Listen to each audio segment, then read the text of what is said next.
guys, it's Daniel Richardson. Dylan Schumacher. Citadel Defense. We're here today to show you the med kit that Dylan actually put together. I carry this thing around with me everywhere.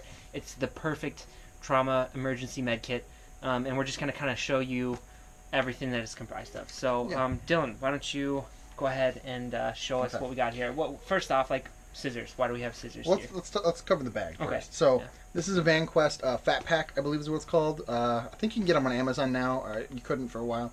But the thing we like about this one is it's got this little red handle thing at the top to mark it as medical. This is Velcro. You can take that off if you really don't want it there. But that's a cool feature. On the back, you know, your standard MOLLE, all that kind of stuff. So you can attach it to something if you really wanted. You just have this floating in your pack, right? Yeah, which works great. And then the thing that's really cool about it is it has this kind of quick deploy feature here, where you just pull this down and everything opens up and you can get to everything you need. It also has these elastic straps in here, so you could strap in even more stuff if you wanted. But yeah, start from the outside. Starting from the outside, right? So scissors, obviously, if you need to cut clothes or get stuff out of the way to access where someone's been shot, right? That's pretty self-explanatory. This is a rat's tourniquet. We put that in here for a couple reasons. I mean, one, we have a couple different tourniquets in here, but the thing we like about the rat's tourniquet is you can apply it to animals, which is interesting, and you can also apply it to really small kids.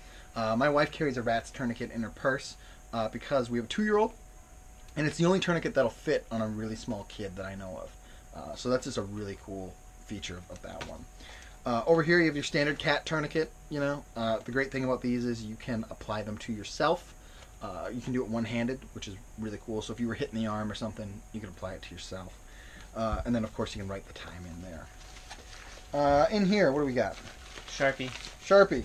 So you got a Sharpie, so you can write down what time you started that tourniquet. That's important for like EMTs and medical people, which we are not. We're not medical professionals.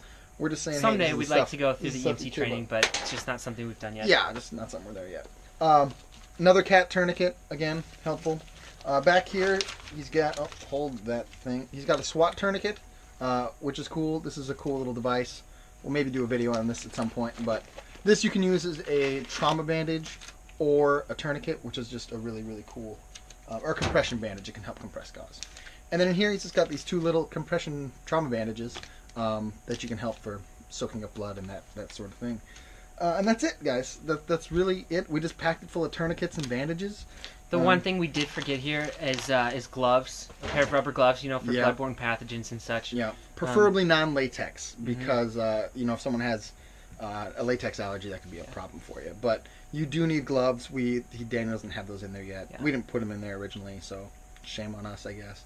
But that would be the other big item that should be in your medical kit. Yep. And that's really to protect you, you know, from if you have a cut on your hand or something, and their blood mixes with your blood, and they have some kind of disease or whatever. You just, you know, you know how that goes.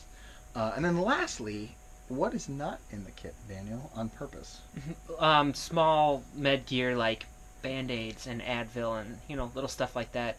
And you don't want to be mixing those like non-emergency medical gear with your trauma emergency medical gear. You just want to keep those two separate. Yeah, because you don't want to have to go to your medical kit and then dig through to find the stuff you need when when seconds are counting, right? So you just keep them separate, no big deal, because you can take all day to find Advil.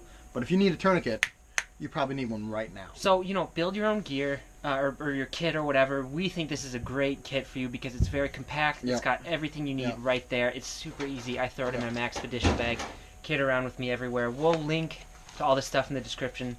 So if you want to piece together your own kit and copy what we've done here, you can do that. If you have any questions or comments. Yeah, well, one more thing I forgot here, is this thing is nice because it has the tourniquets on the outside. So you can just go to it and get the tourniquet, and now you're good to go. You don't have to rip the bag open and dig through stuff. Just boom, tourniquet, which is another just cool feature of this little pouch and why we picked this one. So that's all I got. Like, dislike, comment. We appreciate it. Anything else? Do brave deeds and endure. Thanks, guys. Hey guys, there's a couple things we forgot that are not included in this med kit that we just wanted to let you know would be great additions to have. Again, this is like a small emergency med kit that's really easy to carry around with yourself, but it is missing chest seals and a decompression needle. So it's not a bad idea to pick those up and carry them along. Now look, some people get really squeamish about that chest decompression needle. We just don't buy into that. Again, not medical professionals here, but I'm just saying if you carry a chest decompression needle, you could be around someone who knows how to use it, one, And two, if you don't know what a sucking chest wound is, we'll deal with that. But basically, you would only use that chest decompression needle if someone was about to suffocate and die. All right. So at that point, if you're there and you have a chest decompression needle and you don't know how to use it, and I'm suffocating and dying, please just stick me with the needle. Yeah. And we'll try to figure that out later, because I'd rather take that risk than die. Yeah. So just, again, carry it, even if you don't know how to use it yet, and learn how to use it. Mm-hmm. Just have it just in case you do need it, or better yet, you're with someone who does know how to use Yep. it. So those are sucking chest wounds are bad. About 33%, I think, of preventable deaths, maybe it's 30%, is from a sucking chest wound. So if you can have those chest seals to seal that up, that'd be good. Cool. Thanks, guys.